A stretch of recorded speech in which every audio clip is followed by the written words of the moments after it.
So hello, welcome to Script Club. My name is Luke Foster and I get together with screenwriters from around the world for deep dive discussions of produced screenplays.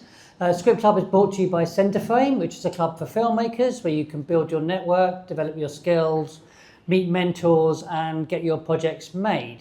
You can find out more about CenterFrame, including how you can submit your films to film festivals and apply to the British Short Film Awards by going to centerframe.club.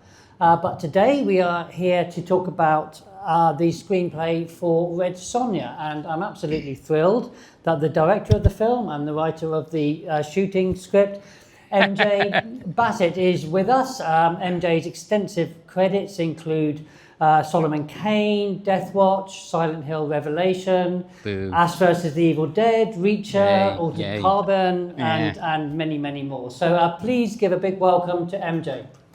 Thank you. Thank you for coming. Thank you so much for joining us. And also, I'm very pleased to welcome back one of our regular Script Club guests, actually, Corey Brotherson. Corey is an award-winning local writer. He's worked for more than a dozen video game companies, including Sony PlayStation. He co-created the first Windrush video game.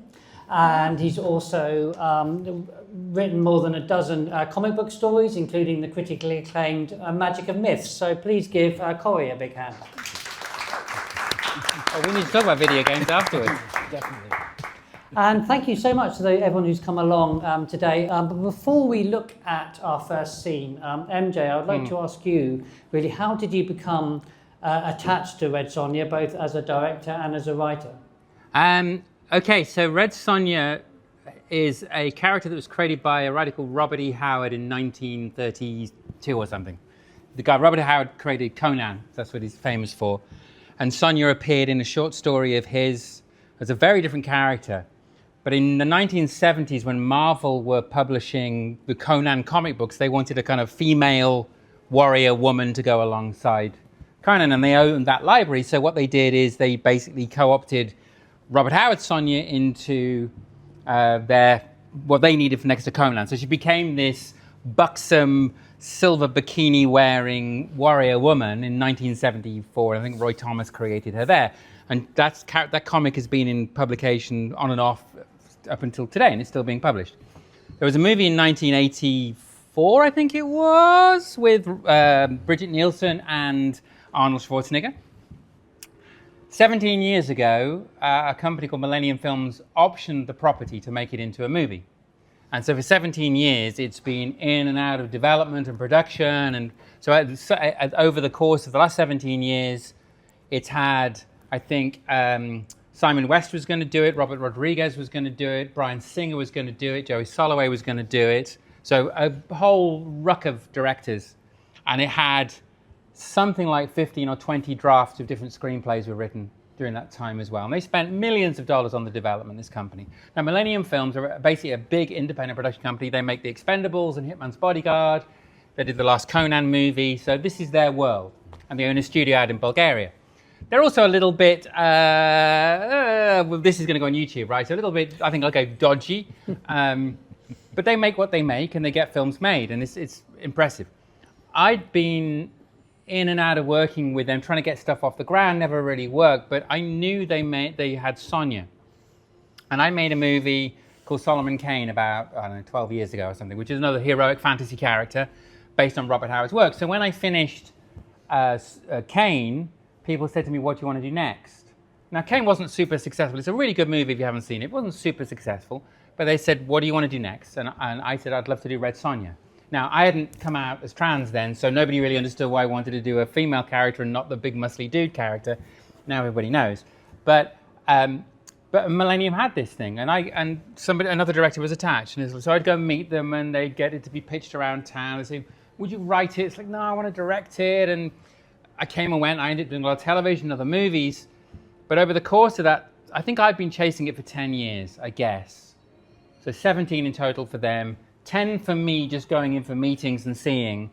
And then about 3 years ago, I think, I can't remember when I made the damn movie now, but about 3 years ago, I was meeting them about something else, and I said, oh, how's Sonja coming along? And I knew that they'd gone Bryan Singer, boo, right? Who's not a great person, I don't think. So Bryan was kind of out of favor because of various personal things. He just made $1 billion with the Queen movie, but everybody was like, yeah, maybe Bryan needs to take a rest. They'd given it to Joey Soloway. Joey Soloway was a non-binary person who did a show called Transparent, and so very, very good filmmaker. But that hadn't been working out, and they had Tasha Hugh was one of the writers on it as well. I met with Millennium about something else. Said, hey, how's Sonja going? And they were like, I think we're going to change director. I'm like, ooh. I mean, like, first of all, it's like, oh, I'm really sorry for the other director. And then I'm like, okay, right. So, and it was like a Christmas party or something, and they were, I guess, probably maybe a bit drunk. And I said, are you just going to offer it to me now then? Right? Just give me this, can I swear? Yes, of course. Give me this fucking movie, right? I'm the most qualified person you're going to meet. I've made heroic fantasy stuff. I'm trans femme. I know how to do this, and I can do it for a price because I know you're not going to have a lot of money.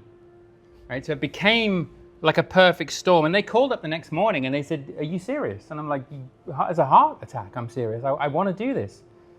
And they gave me the list of criteria. You know, I think it was in January when I was having the conversation. They said, we need to shoot by June, which is a really short turnaround. You've got to shoot it in Bulgaria. It's like, okay, I hadn't been to Sofia at that point. That's where the studio was, and so they can control the money on that. They said, we've got a script. We don't think this one is particularly shootable right now, but that's the shape we want you to work with. So that's it's useful having a framework, right? Because you can color inside the lines a little bit. Whereas if it's entirely fresh, so I looked at the script and went, okay, well, I can't make this because it's not about what I'm interested in, but I can definitely manipulate this into being something that's right for me. We didn't have a Sonja. Well, they kind of half-cast somebody, and I was like, I'm not sure that's the right person for me. And as a director, you kind of want to feel like you own the casting as well. It's different from I work in television as well, and a lot of time in television, you're sort of just given actors. And they just, okay, great, I'll work with these actors. But if it's something like a movie where you're going to be much more intimately related with the cast. So I got the script. I mean, okay, I can turn this into what I'm interested in. This is the budget, this is the turnaround time, get the hell on with it, and here we are. And so from January, I think we were shooting in June. So that is the entire history of Red Sonja. I did want to ask about the script. I mean, what kind of shape was it in when you came on board, and what changes did you feel needed to be made at that moment? Well, the screenplay had been through so many iterations. So it was, and I know Joey was interested as the director on that. They were interested in, I guess, the sexual politics of the whole character, like as a woman in a man's world, and I just didn't want to touch that. That was a third rail for me. I think I wanted to make a movie about a person in the world, and not male, female, you know. And once you have like ape creatures and things like that, gender becomes irrelevant.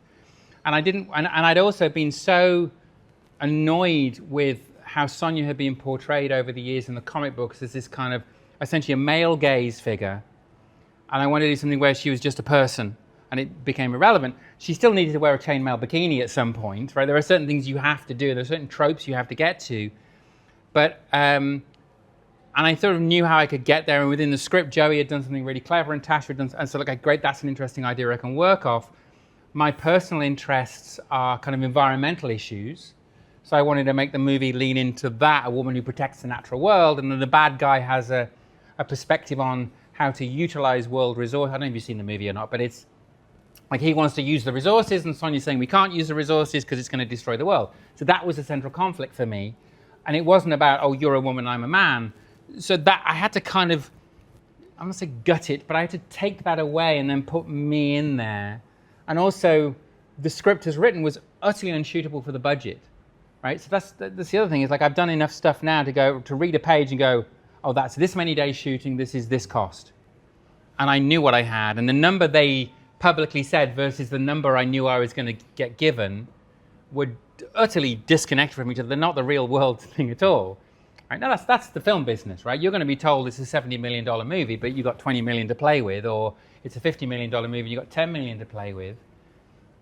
And that's just your job as a director, right? As a writer, you can write whatever the hell you like, right? Because that's the point. That's the moment the movie is entirely a thing, which can be anything.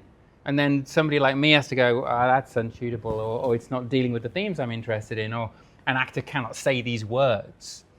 So that's what I had to just take it and say, that your idea is interesting, but this is now a movie. And that's the big difference. And Tasha Hugh is credited on the film as the sole writer. Was that as a result of like a WGA kind of arbitration? Yes, so I wrote the script. I rewrote the script, but Tasha was credited, and Joey was credited as well, actually. And I think like 5 other, because the history of the script is such. So when you deal with the Writers Guild in America, they're very, very protective of their writers. I'm a member of the Writers Guild, but they really don't like writer-directors very much. And it's your job as the director to do a polish. I mean, it's an expected thing.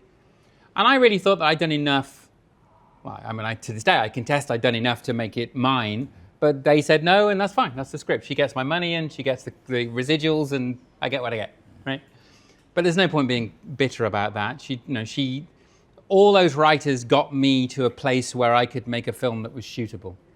And I think that's an important credit, and she gets credit for that, and that's what they said. You have to do we went to arbitration, they get all these individual writers to read it, and they say, okay, you did this and you did that, and so that adds up to this percentage, and you don't quite get into the percentage. So that's how it works. It's just the business. I once wrote a screenplay.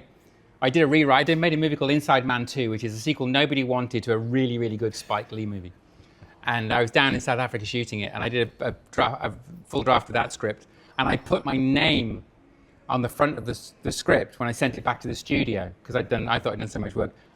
They went through the roof, because you can't, if you put your name on the first page, on the cover page, they get twitchy, because all the lawyers start getting involved. So they just sent me a check to take my name back off the script. Right? And it's like, that works. But it's also expected. If you're the director, I'm a writer-director, so it's expected that I will do something with it, and it's part of the fee that I get given. So if you're a grown-up in the business, and I am now, you go, okay, that's fine. That's what people say is credited, and that's fine. But I still did it.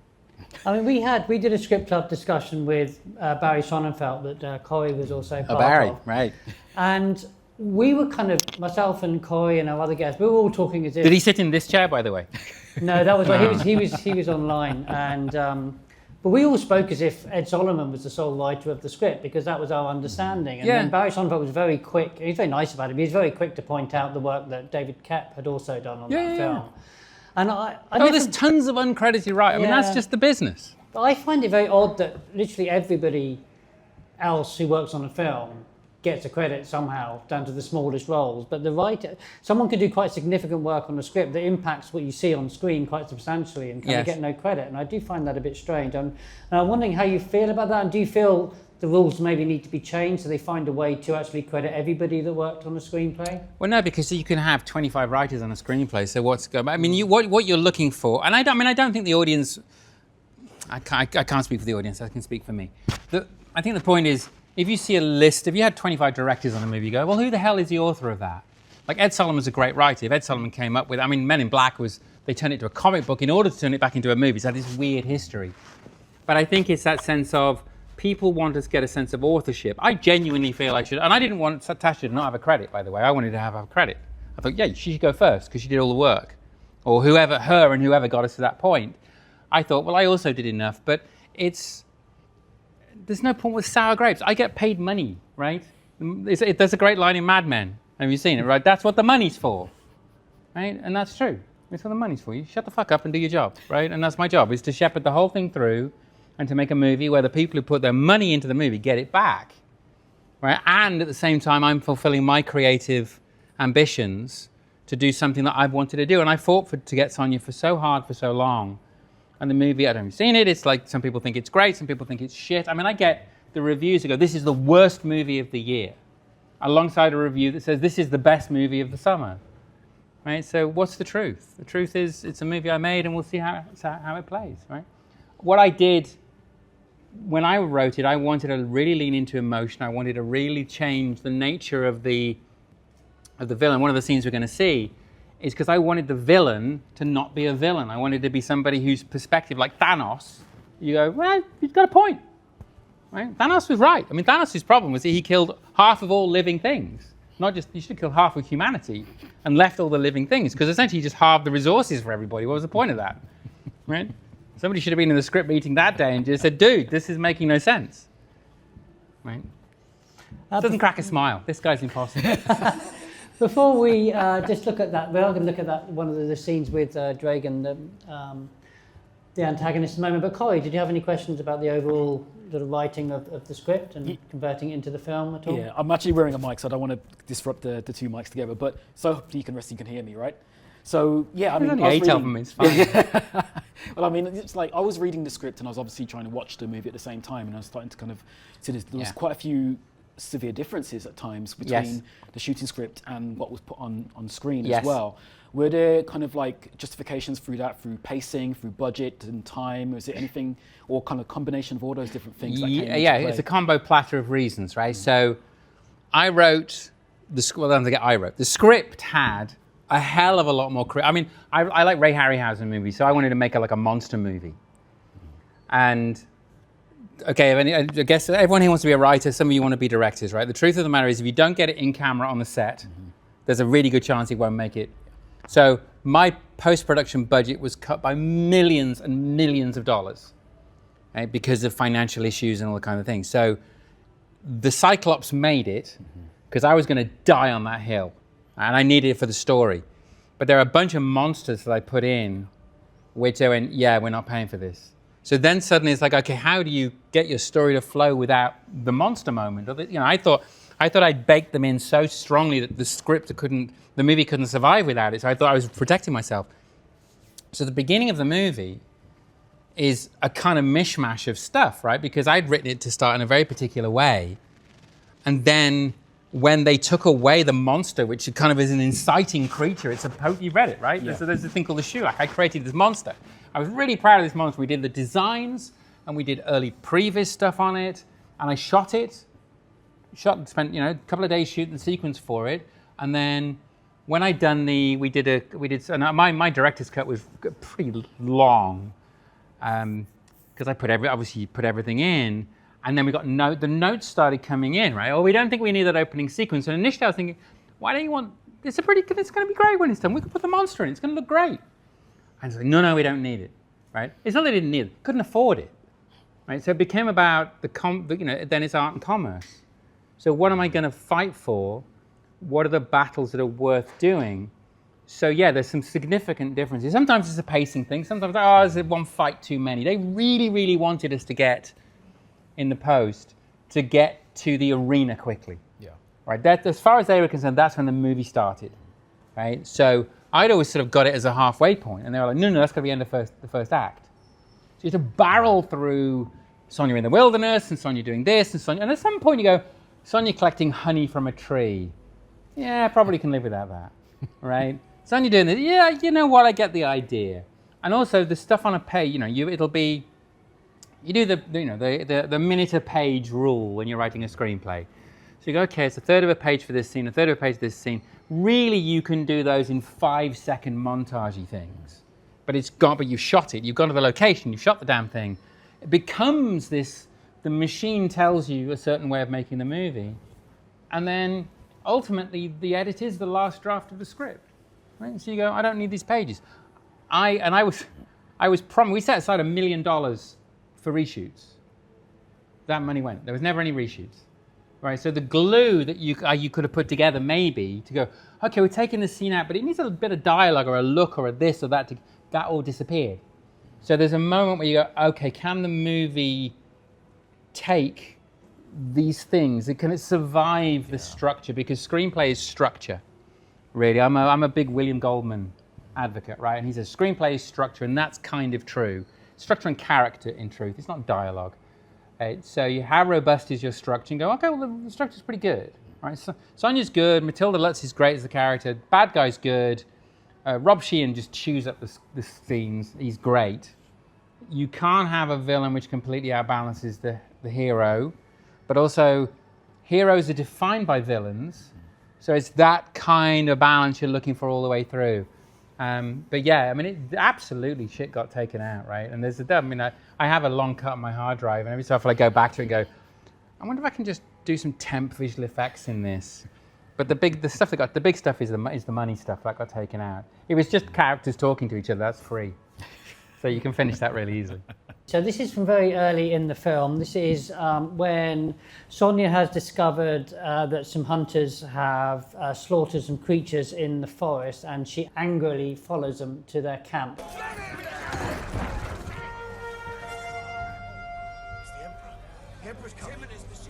I really like the characterization of Draen because he's like the ruler of this whole land, seemingly by force. He's got these kind of people seem quite afraid when they see that he's arriving. He's got these very scary henchmen. There's this sort of big dramatic music. So you're almost expecting someone quite big and brutish and much older. Yeah. And then he's actually quite much younger than you're expecting. He's quite softly spoken. He's almost a little bit geeky, really. And he's a tech bro. Yeah, and some of that's obviously in the casting of Robert Sheehan a little bit, but also I think it's in the script. He's described as, I think if I can bring some of these pages up here, he sort of, when he arrives, he sort of steps out here and everyone kneels, but he's described as not being particularly physically imposing. We find out later that he's never used a sword, and he's very, very interested more in the inner mechanics of his machines. Yeah. So I thought you were going to run longer. You see, I thought we were going to get some dialogue with him. Okay. But was sort of like going against kind of type in both the characterization and the casting? Was that very important to you with the villain? Yes. So I didn't write it for Rob Sheehan. So I wrote it again. The original draft was very much more, I think, classically sword and sorcery, Conan-y kind of bad guy, right? The Emperor, right? And I thought, well, what I was interested in was a notion of we are destroying the natural world through technological advance, right? That's the conversation I wanted to have with the audience and for myself.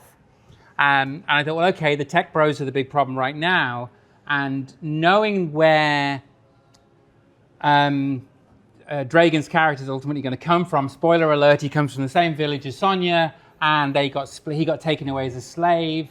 And there was a whole thread. I don't know if the script that you read had all the flashbacks to him. Yeah, there was a couple. And built, much more about his backstory and how he became. His brilliance allowed him to come through, and how this book that he translated, and it all became about. He says a scene. I thought we were going to play the scene where he. Do you have the movie here? Can you play another bit of the movie? No.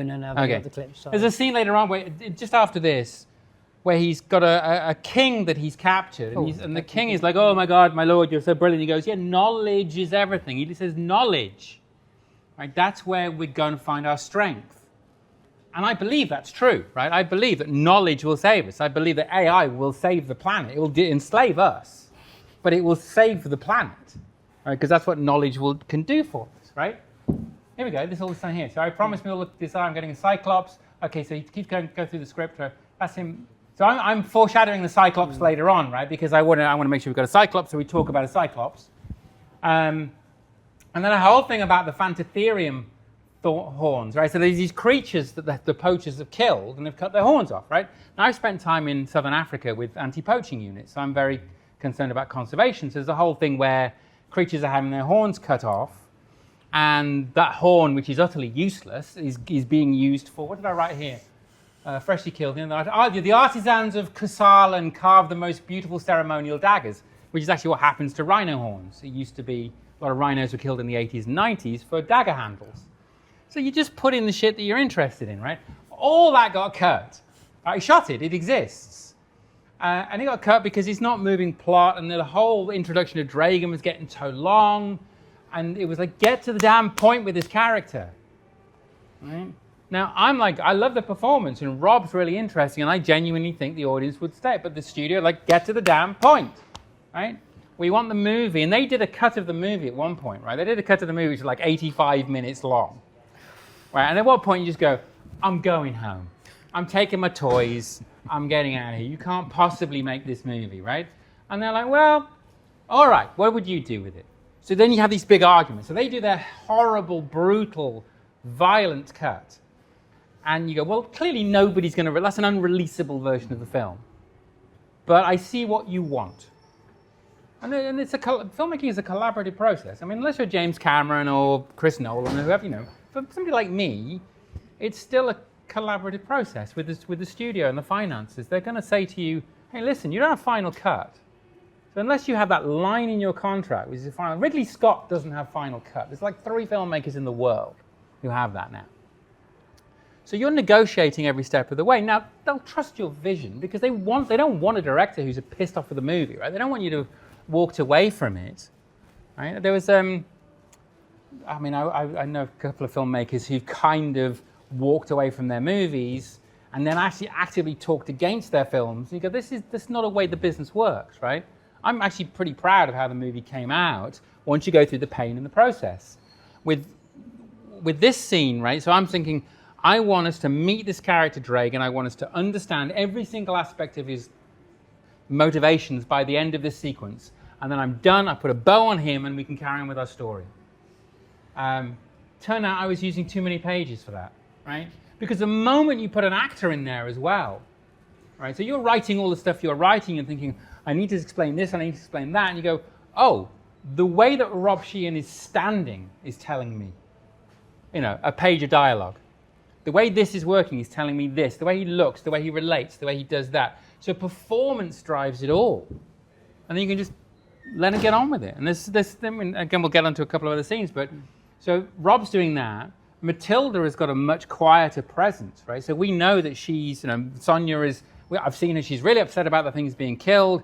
She wants to hunt down the guys who've done it. Seconds later, she murders all those poachers who've killed the creatures that she cares about. You go, oh, she's bad, but she again gets outmatched by another character she's going to meet, and she becomes a slave, and then we're off to the races, and we've got Gladiator for 20 minutes. So we're just sort of building your genres and your tropes and getting to a place where we can stand and see some monsters. But that creature that they were putting in the box, right? So that creature has a huge role in the movie later on, except he doesn't. But that's the one she's supposed to be fighting later on. Hey, what are you going to do? And I even made it a cheap creature because it's just basically a scorpion type animal, which is the cheapest thing to make, right? There's no texture, there's no fur, there's no feather, but even that was too much. So. Yeah. But the funny thing, sorry. But the funny thing is, I shot the whole fight, right, with Matilda in the arena, and that creature is a big scorpion thing. So we built a big polystyrene head, painted it green. And I was the creature. So there's actually a whole sequence of me with the monster chasing Matilda around, going, duck, no, it's coming left, right? Yeah. If there was a DVD with special features, they would be on. So you need the director's cut. Oh my God, yeah. If anybody's any good at visual effects here, just let me know and we'll put the creature in. Before I see if anyone in the audience has any questions, Corey, what did you enjoy about this scene, and did you have any questions about it you'd like to ask MJ? Yeah, there was very clear, when you're doing writing, obviously one of the things that you're taught is like introductions are super important for the audience. And there's a very, very clear difference between the introduction of Sonja and the introduction of Draen, really. But especially in that particular moment where you say you have Sonja kind of cowering, almost hiding in the dark, where there's this like big fanfare for the Emperor to come onto the scene and what have you. Yeah. But what was also quite interesting in reading the script between what was shot as well is that there are elements, especially when he meets the other king, there are elements where Draen is actually a little bit crueler, a little bit pettier by comparison. Were there any particular reasons why he kind of ended up scaling back a little bit in the actual shoot? Again, all that was written in the script was shot. So there was nothing on the day. In fact, I shot that scene. I'm trying to think when is it? I think it was the night the Queen died. Wow. Right. So that's how long ago it was. And I remember the actor who played the king that you meet in the, was a real royalist. He was terribly upset that the Queen had died, and I was pretty indifferent to the whole thing. And he was really annoyed at me that I wasn't more upset on his behalf. But there's a point where Draen actually says, "Kill the children." Yeah. Right. And in fact, his minister goes, "And the children?" And he goes, "Well, children grow up." Right, and they come back for revenge. And I just thought, well, that's logical sense. If I was that person, I would do that. I would, kill the children. They're going to come and get me, and I want to. Right, that sounds sorry. I sound like a terrible human being. I'm sorry. No, but it's good foreshading. It's good foreshadowing, right? And also because he was a child slave. Exactly. Yeah. So we learn all that about him. And we went back and forth on that actually, and I put it in my cut, and then it got taken out because it makes him look too horrible. I think I probably on balance put it back in again, not because of him, but because of the reactions of other characters. Yeah. So this Minister Coulter, who's his kind of fussy guy who does all the administration, he's kind of horrified. And I thought his reaction was more important than what Draen said, right? But then what tends to happen in movies which are just trying to be just commercially entertaining, depending, again, my studio wanted a sword fight movie. That's what they wanted. They wanted the sword fights, they wanted the action, they wanted the creatures that they could afford, and then they wanted a movie to go home, right? Do your job, fuck off, right? That was kind of the plan, which is fine, but you, as a filmmaker, you're trying to slip your bit of business in there as well. And I think that's absolutely what happens with Sonja. But you pick your fights. And at the end of the day, what do I learn? Okay, I think what I wanted his vanity, which I think Rob plays. I wanted you to understand his point. Moments later, he says, because they're cutting down the trees in the forest, and they go, well, we're losing lots of men to the creatures in the forest, and they're all dying. And he says, but why are you not working hard enough? My machine's not working. And he goes, they work fine, but it's a difficult environment. And he's basically saying, you need to do this thing because I'm building cities, I'm building civilizations. So he has a vision, right? Yeah. He's a terrible person, right? But what he's trying to do is kind of understandable. And I think that makes a more interesting villain than somebody who's just chop his head off, right? And that was always the conversation to have. And it's much more interesting to write the villains, really. They're much more interesting than the heroes, right?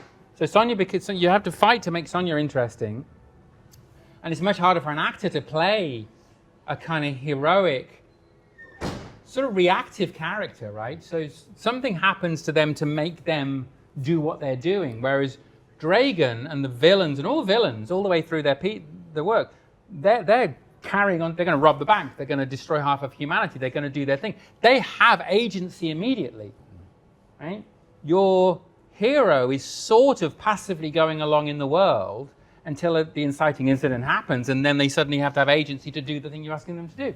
So you're sort of figuring that out. And with Sonja, because I wanted her to be not such a comic book character, I wanted to be more of a real person, I needed to build her through to the end, when at the end of the final scene of the movie, I think just after the credits begin, that kind of little button at the whole thing, and she puts the big fur coat on and she goes off for another adventure, right? So you go, oh, now I've got the Red Sonja from the comics. I've got the Red Sonja that I'm familiar with, and they can go off and ride into the sequels that will never happen, right? So I did the same thing with Solomon Kane. He rides off into the Avengers Sunset and never came back.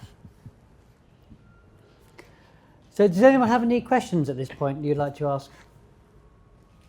Yes, over here. I'm going to ask two questions because you might not be willing to answer. Okay.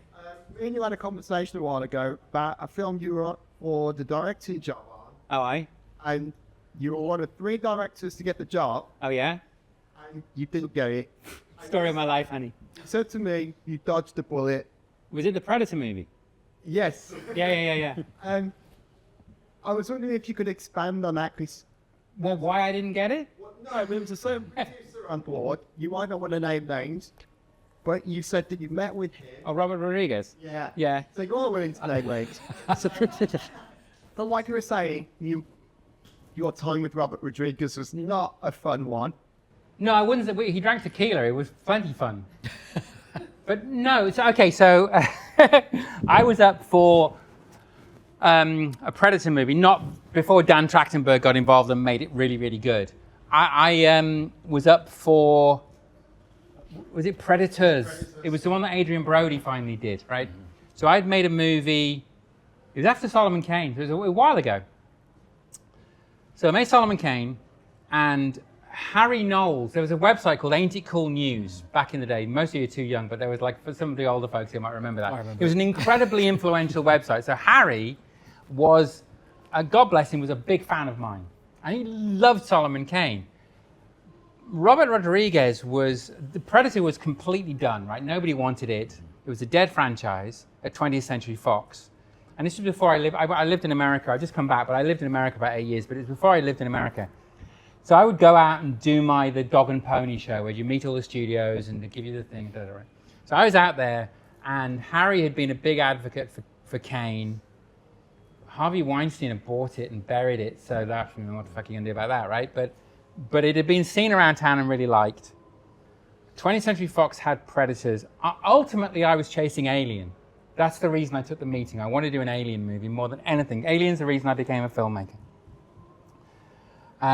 A little aside, I wrote to Noah Hawley, who does Alien Earth, right, when it was announced. I basically wrote a begging letter. Dear Noah, I hear you've got Alien as a TV series. I will do anything to be involved in this. Never replied. I've never done that in my life before. He never even replied. Anyway, so Robert Rodriguez saw Kane, liked it. Robert was going to be the producer of whatever I think he was going to direct it and then dropped out, wanted to produce it out of his studios in Austin.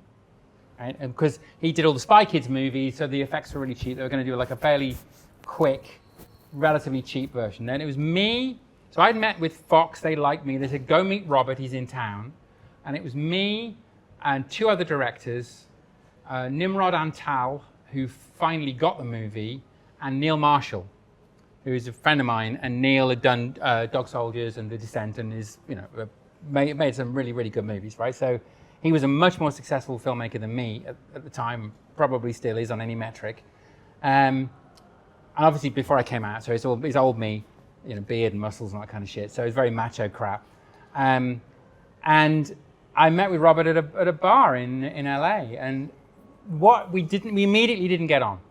Immediately. Sometimes that just happens, right? So Robert was very into the whole thing. We're going to do it in my studios, and we're going to do this and this and that. And I'm like, yeah, but there's only one director on a movie, right? And it sounded like he was going to puppeteer whichever director they had. And basically the idea I'd had for my Predator movie was the one that Dan Trachtenberg's just come up. Basically, a predator goes to a planet full of other creatures, which is the planet they seed for hunting. I don't know if that's I haven't seen the new one, but I think that's the story. And I had all these great ideas for these things. And they were like, well, that's a bit expensive.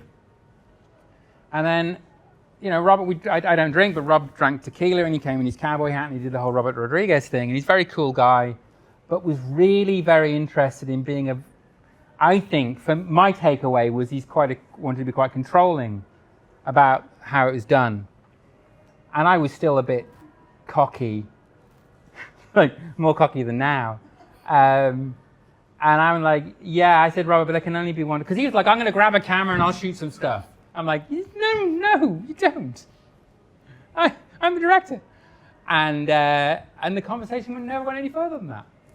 And it got given to Nimrod Antal, who was a former director of photography. And I don't know Nimrod at all, so I can't speak for it. But my sense of it is that it was because Nimrod had been a DP, so was very much more comfortable with doing not what he was told, but that sort of more collaborative approach. And I was still a big, arrogant little shit, and that was that, right? So the Alien never happened, and Predator never happened. And the movie's not a great movie, but there's a million reasons why a movie's not a great movie. And, Sonja's not a great movie, it's a good movie, it's not a great movie. It's death by 1,000 cuts on everything. So yeah, that's what happened with that. This is after Sonja is kind of captured at this camp. After she tries to free some animals, she's caught and captured, and she's taken prisoner. And she is sent to this Damnati camp where, along with her group of warriors, and they all have to fight barbarians and ferocious creatures in an arena in front of a baying crowd. And for her first fight, she's sort of sent out with one of the other warriors, Petra. And the only thing she's given to wear is this ridiculous outfit. And she's given like a wooden sword and a shield. I will not fight you, Sonja. I will not fight her for your entertainment. I really like the shape and the structure of this scene. I think it's very, very clever. Just the way that initially you think Sonja and Petra are going to have to fight an army or some horrible creatures that are going to come through the gate, and then they're told to fight each other. And then when Sonja refuses, you think she's going to get killed, and then actually Petra is killed again. It's just twists and turns really well. And even I think the way that scene was framed at the end there, where you've got Sonja in close up, almost in the foreground, and then you've only got Petra sort of a little bit out of focus behind her. You're not expecting Petra to be the one to be killed. I think it's very cleverly done. I'm curious to know, are there any particular techniques that you use to sort of mislead the audience a bit, or make the audience think that one thing is going to happen and then surprise them by something they weren't expecting kind of happening like that? Well, you just sort of described it. It's kind of framing as well, as much as anything. So you know what the trope is. You know where you're trying to get the character to go. You know what you want each character to do for you for the story, right? So I know that Draen's going to be this kind of guy in this situation. And I remember thinking about, okay, how does he speak to the crowd? And I'd written much longer speeches for him. People of whatever the city's called, I can't remember now. And it was all about him bigging himself up. I thought, no, let's keep him small. Let's make his gestures small. Let's make his power big, but his self small. What's he going to do with Sonja? What does he want from Sonja? Well, he doesn't know who she is just yet, but he's toying with her. And the whole thing is, just prior to that, you've seen her come out in her chainmail bikini for the first time, right? So it becomes about showing her off and what she has to do. And we go, okay, there's going to be a fight between Petra because Rona Mitra is a really powerful character and we've set her up for this, but I need her off the table because I need Sonja to become a certain thing. So it's about building all the relationships between everybody. So it's really about, it's trying to subvert expectations in an environment where you think, oh, it's very familiar. Right? And that's sort of what it does. And then, of course, the plan was that immediately after that, she then fights a big monster, because that's the real kicker. But we got rid of the big monster for money reasons, but then she has a fight with a bunch of soldiers. So I was trying to build a moment where there's a character moment, there's a personal moment, there's an expectation from the audience in the arena. She literally says what's going to come out of the gate, right? And nothing comes out of the gate, ultimately, except me with a big green monster head. And then the soldiers, and Draen doesn't get what he wants. He wants to humiliate Sonja. He wants to do these things. He doesn't get to do that. So I think it is about building expectation in one direction and trying to pull it in another, particularly in a genre of movie where you feel like it's always A, B, C, D. Right? So just in the same way with Draen, and again, at the end of the movie, there's not a big fight between her and Draen. It's what you expect a thing to happen, but it becomes about compassion. It becomes about understanding. So, yeah, that's what I was trying to sort of build there. And Corey, what did you like about this scene, and did you have any questions about it? Yeah, there was a nice kind of build-up, like you were saying, as well. But I think one of the things that I noticed as well between the script and what was on the screen as well is that Sonja in the script, she's never naive, but she's trapped in this kind of like medieval capitalistic world and trying to learn the rules as she's going along. Yeah. What you shot in the end is she's a little bit less kind of... there's less optimism, I think, by comparison to what she is in the actual script itself. There's the kind of two different types of Sonja there. Right. There's a Sonja that's less experienced, and there's a Sonja that's far more experienced and a little bit more world-weary. Yeah. By comparison. Again, was there any kind of was that decisions that were made in the actual shoot, or was it made in the edit afterwards? That's a lot more to do with Matilda's interpretation of the character. So casting Sonja was really interesting because obviously there's sort of visual expectations of who this person's supposed to be in terms of 50 years of comic books, big boobs, very Amazon, that kind of thing. So, and I met actresses like that. I met UFC fighters and people like that who could have the athleticism for the role. And I met actors who didn't have the physicality, but I thought I could get them there. But they all brought something different. I met like some Russian supermodels who were kind of funny but fierce, but didn't have a kind of warmth. And I knew where I wanted to get the character by the end. And I'd seen Matilda in a movie called Revenge, which was directed by the woman who made The Substance with Demi Moore. And Matilda's brilliant in this, but she's a woman who, in Revenge, she's a woman who's motivated by sexual violence, which I really, really hate as a motivating fact for a female character. But she was brilliant in it. But she had a warmth and humanity, and she's a mother as well, and I think that made a bit of a difference. So when she started playing Sonja, it was a much softer interpretation than I'd sort of expected. Now, she got physically very fit. I mean, she worked like crazy to be a horsewoman and be a swordswoman and all these amazing things. But at some point, you go, I am kind of gifting the character to you. right? And then if you're the right actor for the job, you sort of end up defending the character from the director a tiny bit, because I mean, obviously I love working with actors and I want to spend all the time in the world interpreting and thinking, and the next scene we'll talk about that as well. But with Matilda, it was like, lean into what she's good at, right? Don't fight against it, because you're going to get the wrong character, right? This is how she's going to be, and she gets fiercer. The naivety is here. It's okay. Where are we in the story? She hasn't learned yet. And also the movie, there was a lot more Sonja training in the script, right? And I ended up conflating a bunch of training sequences to kind of like, she can fight, right? Yeah, we know she can fight, because at some point the audience, I say the audience like it's a generic mass, you don't know, but there's a point where you go, yeah, they get it. They get where this is going. Stop. You've made your point. Now move on with the story. Move on with the character, right? I want to learn this thing about the character. No, they got it. You know where it's going. Get on with it, right? Get on with the goddamn story, right? And as a filmmaker, I get frustrated. It's like, okay, just tell me the story. Keep me moving. Keep me moving. Some filmmakers don't want to do that. I'm not an indie filmmaker. I'm not an art filmmaker. I'm a genre commercial-ish kind of filmmaker. Tell me the story, right? Is the scene doing anything to progress it? If it's not, get rid of it, right? Preferably get rid of it at the script stage, because that's free. Don't shoot it and then get rid of it, because that's really expensive, right? So that's the sort of lesson you learn. And even in this, and this is like my 8th movie or whatever, I can't remember what it is, like 8th movie, and then I don't know how many hundreds of hours of television I've shot. It's like, don't be wasteful. Really analyze, is it moving story? Is it moving character? If it's a scene that's only doing one job, if it's just a character scene but it's not moving story, that might get cut. Particularly if you've got an actor who can do the job really easily with a look. The best actors in the world are ones who go, I want less dialogue.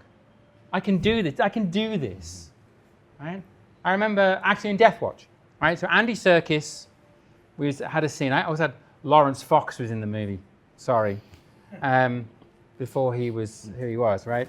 He was just a posh boy back then. But there's a scene where Lawrence playing the officer and Andy Serkis have this big confrontation. Andy's playing this character. He's a very brutal, actually based on a real soldier who used to wear a wolf skin into battle and had a spike club, and he would beat German officers to death. And he would, and this is real, I didn't make this up, he would cut their faces off and wear their faces. It was horrible. And I had German financiers, and they said, do they really have to do the faces? Right? And I went, no, we'll just do scalps. And it was horrible, but it's real. And Andy has a big scene with Lawrence. And I remember him coming to me and saying, I know what you've written, can I try something? Right? And this is because he took dialogue and lines and changed it and moved it and did some, because he understood his character. He was defending his character for me. I was a very inexperienced filmmaker. I'm like, I've got to do this, it's written like this. He goes, no, let me do it. Let me try, trust me. And of course, he's who he is, right? So he delivers this incredible performance. And then he beats Lawrence Fox nearly to death, which is obviously great. But yeah, so at some point, you've got to let the actor be the actor. Right? And some directors don't like working with actors. Like Ridley Scott famously doesn't really give the actors lots of notes. If you cast it right, you let them do their job. I'm in between. I really like talking to actors about character. I really like talking about motivation. But there's not a lot of time. And there's less and less rehearsal time these days as well. Because ordinarily it used to be like, we'll come 2 weeks early and we'll workshop it and do the thing and go for coffee. And this doesn't happen. You get the actor a couple of days beforehand. They're into their costume fittings. They're into this. They're into that. And then they turn up on set. And you're going, have you done your homework? Do you know your words? Great. If you know your words, we can get rid of the words. If you don't know the words in the first place, we've got nowhere to go. It becomes that kind of conversation. So with Matilda, it's like, okay, I trusted her to be who she needed to be. She'd say, where am I in the story? You're here. I say, well, you're a bit tougher here. You're not tougher there, So, and you broadly try and schedule it in order as much as you can, which you never get. So yeah, that's why there's a difference, because it's really about her now as a person. And I think if you, the few times you sort of try and make an actor fit into a box that's not really them, you can get an amazing performance, you can get something, but oftentimes it doesn't feel true. So that was that. Does that answer the question? Yeah, oh yeah, definitely. Okay, all right. Thank you. Did that answer the question? Sorry. Does anyone in the audience have any questions at this stage? Oh, yes, at the back there. So, obviously, what motivated you to make this Red Sonja? And was you a fan of the original Red Sonja? And how did you make it different from the original? You were talking about Bridget's movie? Okay, well, the Bridget's movie is not very good, so that's the first thing.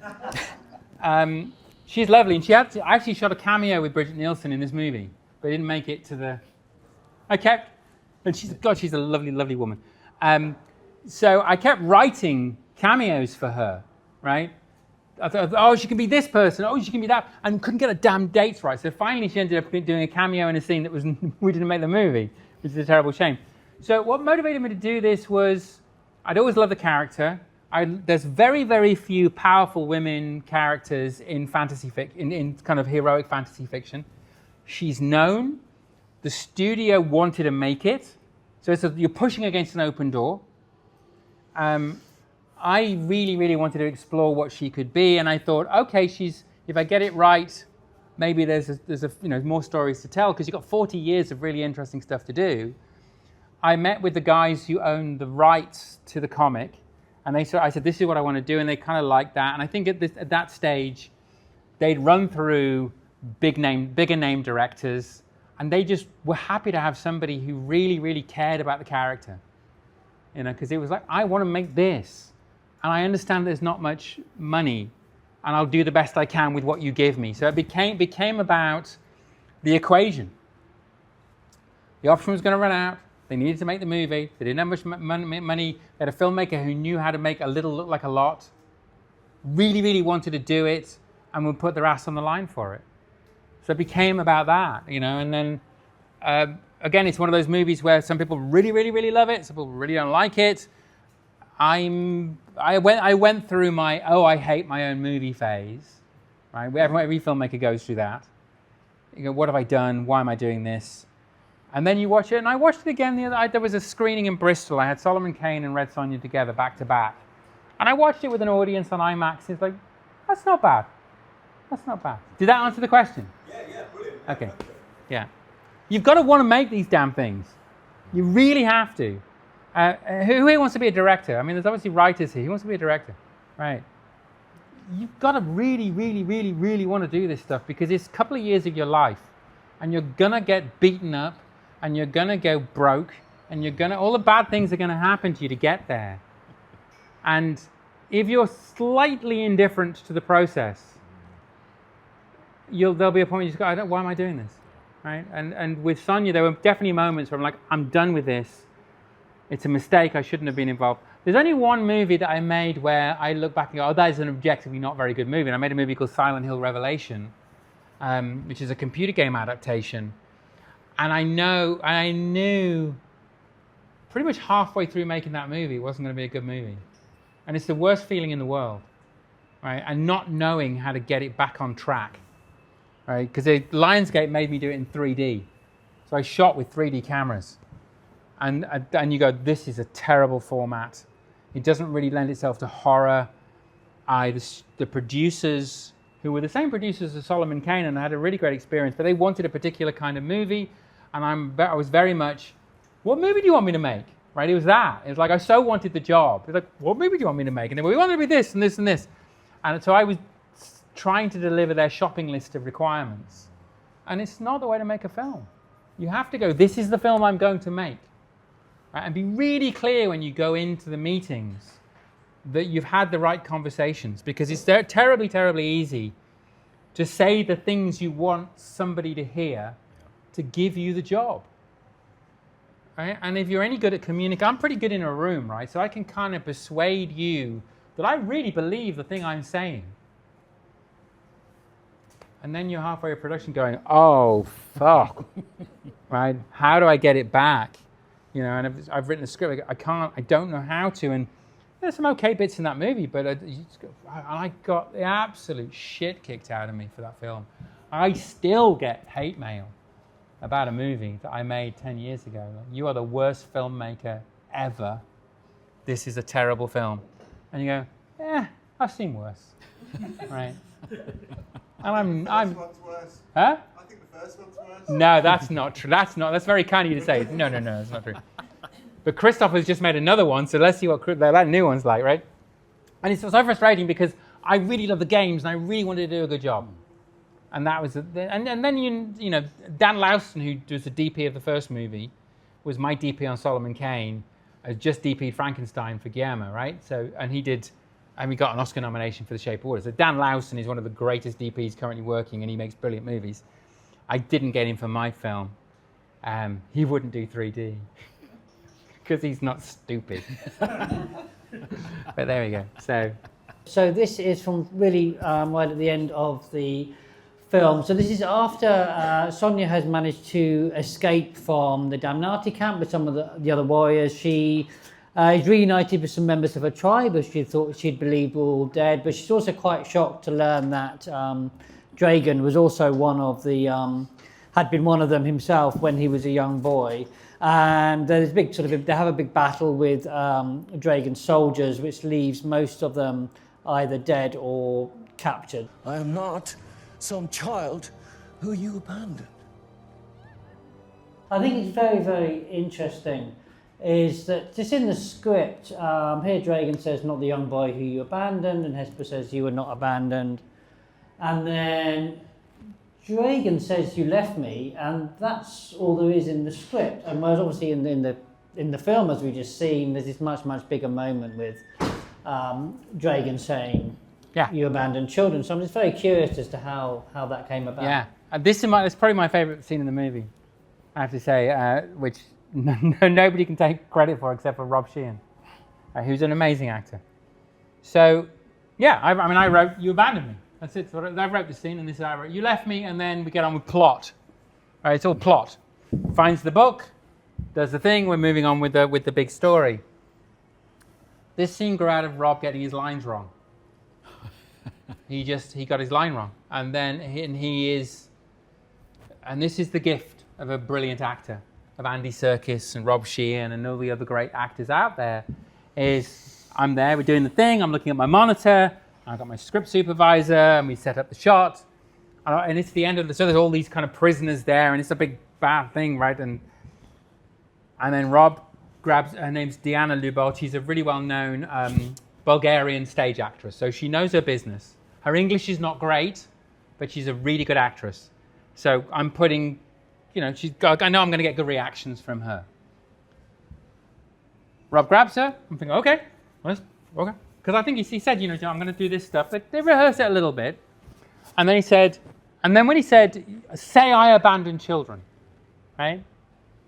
I'm like, what the fuck? Hang on. It's not in the script. Right? Now, and I'm really close on him as well. And the other thing about that is you look at his face, look at his eyes. The thinking is there. Everything you need to know is right there with this guy. And I could feel him forget his lines. And he just went off with it, right? Now, Diana, Bulgarian actress who's, there to serve my script. She's like, what the fuck is going on, right? Say it. And I remember talking to an actor or seeing some interview with an actor, and the actor was trying to get a reaction out of the other actors, but don't give me the reaction until you feel like I've earned it, right? I'm not going to say it to you. I'm not going to give you this thing. You have to get it from me. And I remember that from years and years and years ago, and going, I want an actor like that. I want somebody who's going to, you're going to earn the reaction. It's not because it's scripted. It's because it's there. And this was a moment where I got that thing that I'd wanted, because I said so we did a take, and Robert was doing this thing, and Diana, I did a cut, and I said, Robert, I love this. Whatever you're doing, just do more of that. I know it's not what's scripted, but there's something about Draen here in this moment. The kid, and he turns, even in this performance, he's angry, and then you feel the pain. You feel this kid because he says your name's Dralagoon, which is his childish name, but he's got the emperor name now, and he can't bear to be reminded. And this is where the movie becomes this emotional package for me, not just swords and monsters and things, it's about something. And I said to Deanna, don't give him the response until he's earned it from you, right? And she misheard me. She thought I said, don't give him the response. Which is why he's yelling at her for like 5 minutes, right? He's going, say it. And he's getting angrier and angrier, right? But there's all this emotion being built up, right? And I finally yelled to Deanna, I went, say it! Just say it! And she broke. But it became this thing when this is the point in terms of the writing, is that there's an intent, right? There's the intent of the writing in terms of the words, but there's a discovery as well. And if you're directing, this is the gift, if you write your own stuff and you direct it, then it's there and you can discover it and go, that's what I wanted all along. Now, I direct a lot of television, right, which I don't write.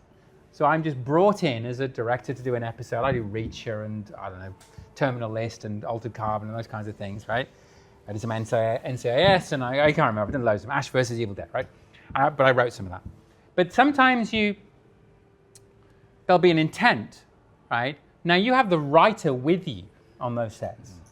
And so I have, and those are showrunner. Sometimes it's a showrunner, sometimes it's the episode writer. So my only job in those circumstances is to shepherd the production through and making sure it's good and do the best version I can. But sometimes there'll be something amazing the actor's doing. Oh, this is brilliant. I really love what this is. And I'll turn to the writer, and the writer will go, that's not what we intended. I'm like, but this is great. And they'll go, yeah, no, we need them to do it smaller or funnier or bigger, whatever it is. Because they have an idea. If you do TV is very much a writer's medium. Features is still a director's medium. All right, so the way I walk onto a feature set and I'm sort of totally the boss. TV, unless I'm showrunning it or executive producing it, it's very much, what do you want, right? It's a different thing. But a great actor will find something, and sometimes the actor will, in American television, the actor is not allowed to talk to the writer. And they have to go through the director. These stupid situations where you have this conversation where the actor actually wants to talk to the writer, but they have to talk to you. So the writer's standing there, they're talking to me, and then the writer's talking to me to talk to the actor. It's just unions, right? And sometimes you just go, listen, you guys just talk. I'll pretend that I'm involved. But it's a kind of weird situation. But I love an actor to come with an idea. That's what I want more than anything in the world. I want them to say the lines that I've written or that we've agreed. You've got to say, we're all signed the contract. The contract says, shoot the script. That's the job. And then you go, we've got the script, now let's play. And that's the greatest thing in the world, where you can get, a camera operator will say, hey, I found this great shot. And you're amazing. And the actor will say, I've got this idea. And you're, please give it to me. I want to see what you've got. You're a creative person. Everybody on a film set is a creative person, And I want that because they make me better, right? And then it's fun, and you can play, and then everybody feels like they've come to work and done something great, and that really matters. And then Rob on that day, he fucked up, but he fucked up good, and I'll take that. Corey, what did you find particularly interesting about this scene, and did you have any questions about it? It's a fantastic scene. It really caught me by surprise when I was watching it as well. And it's exactly like you said, MJ, in terms of that's where you see the broken child.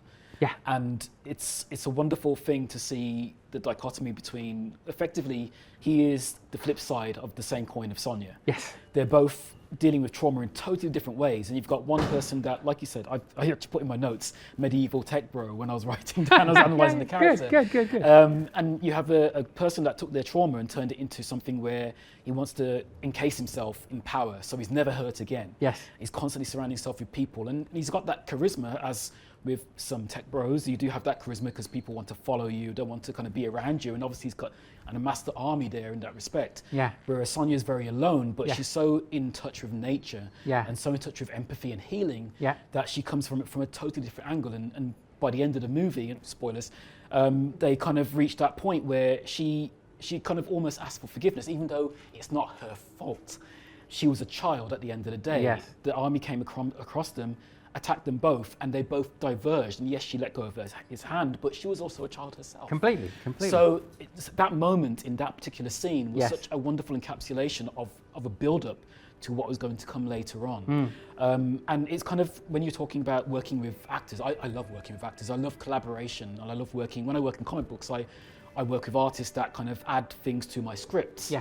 And having that moment is such a wonderful thing where you go, oh, okay, this is even better than what I had originally in my head. Yeah, it's And amazing. It's amazing. Seeing that come together is such a wonderful moment where it's just like, okay, this is the reason why I collaborate in the first place. Yeah. And then coming there. But yeah, that was such a great point. I'm not actually asking a question, but I will ask a question now. Okay. What day in the shoot was that when you had that? Because obviously, like you say, you try to shoot chronologically when you can. Yeah. But obviously, you also try to shoot where the budget takes you. Yes. At the same time. So was that quite early on in the shoot, or was that quite kind of late on by comparison? It was kind of day 18 or 19 or something out of about 40 days, I think. Yeah. So it's sort of halfway through. But the interesting thing is, and I don't know how many of you have seen the movie, but Rob Sheehan's day one was his death scene. Day one he walked on the set and had to die on camera, right? And do all the emotion of that thing. Now, it's awful. And he went, why have you done this to me? And he's like, I'm just sorry, that's how the schedule worked. We had the set this day, we had this, we had no choice. Weirdly enough, it was brilliant because he had somewhere to go, right? It wasn't a middle scene. It's either going to be it should either be the first scene or the last scene. Weirdly enough, that's what because he did this thing, and I think if we'd done it differently, he would have played it differently, right? But he'd done the death scene, so when he got this scene, I have no idea what homework he did at night in the hotel rooms, right? Rob's big into meditation, so he'll meditate for 6 or 7 hours. He can do all this stuff, right? I don't know where he was in his head, whether he'd come prepared, whether he genuinely forgot his line, or just knew this was the beat he had to hit. But it was definitely a conversation we'd had where this is where I need to feel the child. And that's what you got from it. Yeah. And the wraparound of the movie, the sword and sorcery and all the monsters and all the stuff, which I love, right? I can't wait for Chris Nolan's Odyssey that he's made, because he said it's just a big, expensive Ray Harryhausen picture, which is exactly what I want to do, right? But Rob putting us there at that moment, and I think there should have been something slightly earlier. And there's a couple of more hints. He does a scene with Anicia in the room where you feel there's something broken about him. He says, "I was a slave," and you begin, I'm seeding this stuff in, and it depends how you watch the movie as well. If you watch the movie just expecting the tropes of Gladiator meets Sinbad or whatever the hell it's going to be, it's one film. If you look for the other layers that I'm trying to put in, it's a different film entirely. And I don't know that entirely the audience were going to get the film they wanted. That's the other thing, is I don't know if I gave them the expectations. Yeah. So, yeah, it's absolutely about the actor just giving you something special in that moment and just grabbing it and holding on to it. That scene got cut, by the way, in the studio cut. That scene was gone, right? We don't need that. You need this. But again, I think that cut was like a cattle prod cut, just to jerk us all back into, where's the movie, right? Because that's what happens as well as a director. You think you know you don't know everything. You watch a movie enough times, and you completely lose your way in it. You get this sense of, oh, this is my movie. Oh, no. It's like you watch your own movie 10 years later, and you go, what the fuck was I thinking? Well, what, right? And I've been there, right? There's a couple of movies I go, oh no, I wouldn't do it that way around. And even in my even in Death Watch, the first movie, there's a whole chunk of the film got moved to a different place in the movie. Right? And I would have fought it like crazy now. Nobody knows, you can't tell. But there's oh, that's not how I wanted the story, that's how I wanted the character. It's all character, it's character. Everything is character. If you're not writing character, you're not writing anything. Firstly, I was just going to ask Corey, having read this script and watched the film, was there anything that you would now maybe take from that experience you would look to apply to your own work moving forward? Yeah, it kind of touches on what we just talked about. It's like there's always a great desire to try and make the antagonist and the protagonist have that personal connection. Mm-hmm. And the one thing I really liked about both the script and the movie as well is that you do feel that connection. You're not necessarily aware of it at the start of the movie because they're still trying to get to know each other as characters. But as the kind of film grows and you start seeing that moment, you see what's in their eyes and how they're connecting and how they are actually related in their own way. Yeah. By the time you get to the end of the movie, it's this wonderful moment of like, exactly like you said earlier on, MJ, in terms of this isn't a movie where the protagonist and the antagonist have a big battle at the end. In fact, the antagonist is undone by his own cruelty to the person that he's closest to. Yeah. At the end of the day, he's betrayed. And that was such a wonderful moment of just kind of like, well, this is the environment that he's built. This is what he's created around him because of his own trauma in himself. So having that moment of both the antagonist and protagonist meet and not have that big bombastic clash, you have this very quiet moment of reconciliation. Was fantastic. And that's something that I definitely want to kind of like integrate into my writing, because you always feel the pull of, I'm in this trope, I'm in this genre, I need to make sure I go in that direction because the expectations are there. Yeah, for sure. So yeah, I mean, there was a big bombastic clash in the script that I got. Right, it did finish with a big, there's this kind of magic book. It's not a magic book, but there's a book of knowledge, right? Yeah. And he brings it like he's got one half and the other half is good, and together he believes that this book, when it brings it together, will give him knowledge to finish his taking over the world, right? And originally it was a magic book, so he brings it together and there's magic and the thing comes out and there's a battle and he gets dragged in by the it's like, yeah, fine. I can't afford that. It becomes about that. So a little bit, it's like, what's the movie about? Yeah. It's not about the big smoke monster that comes and gets everybody. It's about something else. It's got to be about the characters. And also he brings a book together and nothing happens.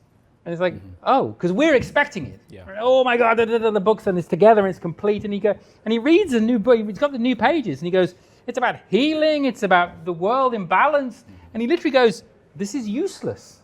It is the antithesis. It's completely not useless. It's exactly everything he needs to know. But he doesn't see it in front of him. And maybe I'm trading in too much subtlety for that kind of story. I don't know if I am or not, but it's like, to me that mattered. And I definitely, again, you got pushback. But when we were running out of money, it's like, okay, well, we can't have a big monster at the end anyway. So what's the thing the film's about? And it was always about this journey of these two kids, a slave kid and an orphan kid who went down different routes. And how do you process trauma? You become violent and megalomaniacal, or compassionate and trying to help people. And I think for me, that's the whole thing. It's like, it becomes very crass if you're trying to process trauma, if you had two people just hitting each other repeatedly on the head. Right. Whereas I believe compassion is the way forward. I just do. Yeah. Call me a wussy, a lefty, liberal, lovey, but I am. What I believe. And was there anything, just quickly, finally, that you perhaps sort of learnt from making this particular movie? Yes. That you're going to maybe would apply, to your next project? Pick your partners. Every movie is a learning process, right? So there's the business side of it that you learn from. It's like, oh, don't do that deal. Right? Don't agree to these things. Protect yourself, because you will be, even as the director, the illusion that the director is this incredibly powerful figure, it's not true, right? So you're still a victim of the storms and all the other controversies that surround film. Creatively, every time I make a movie, I go, don't write scenes you're never going to use, right? It seems like the most obvious thing, but you don't know until you cut it together, right? So there is always wastage, right? But you look at the script. Is it doing a job of work? And also listen to your collaborators, by the way. The other thing is that it's very easy, for me anyway, to go, all right, well, I'm the director of the movie, so it's all down to me. Right? And it's not. When the studio people come and say, you don't need this. You go, I do, because it does this. You go, do you really need it? Definitely listen to everybody. I think that's, and to this day, I still push back on that a little bit too much. And this is a terrible thing, right? I shouldn't say this, but I gave a couple of my scripts to ChatGPT to read, right? Because I kept away from AI. I wouldn't touch this damn thing. And I was talking to the writer, and they said to me, just have AI read your script, right? Because you'll get script notes back. Mm-hmm. And the thing is, they were the best script notes I'd had.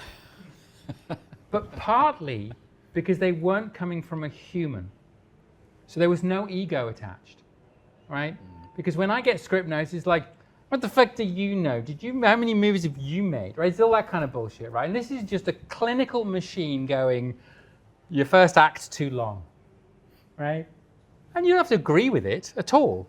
But it's a large language model. It's read every screenplay in the world, right? You might as well utilize the damn. It's going to have my job eventually anyway, right? So I might make friends with it. It's that, but it was really, really interesting to give it scripts. I made it do script reports on every screenplay I'd ever written. I fed it in and said, give me 100 word synopsis, give me 1,000 word synopsis, and then give me a critique of the characters, the structure, the pace, the location. Break it down. And what would you do better, right? Interesting. Sometimes it goes, this is a really good screenplay. Like, right? And sometimes it's like, yeah, you're not getting to where you need to get to. Like it has, I mean, it's very conversational, so you've got to remember you're not talking to a real person. But I just thought, knowing me as I do, this notion, there wasn't a person behind it. It was just, I don't give a shit about you. This is just a note. And I'm like, honestly, I can kind of agree. So there you go. Well, thank you so much for joining us today. So please give a big thank you to MJ. Thank you. I hope you got something out of it. And thank you so much, Corey, as well. Please give a big thank you to Corey. Thank you.